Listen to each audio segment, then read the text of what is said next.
وكأين من دابة لا تحمل رزقها الله يرزقها وإياكم وهو السميع العليم.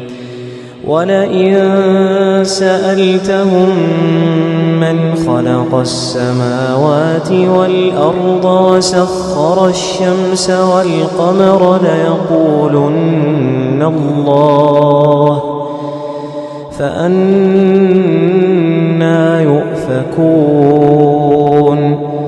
الله يبسط الرزق لمن يشاء من عباده ويقدر له، إن الله بكل شيء عليم.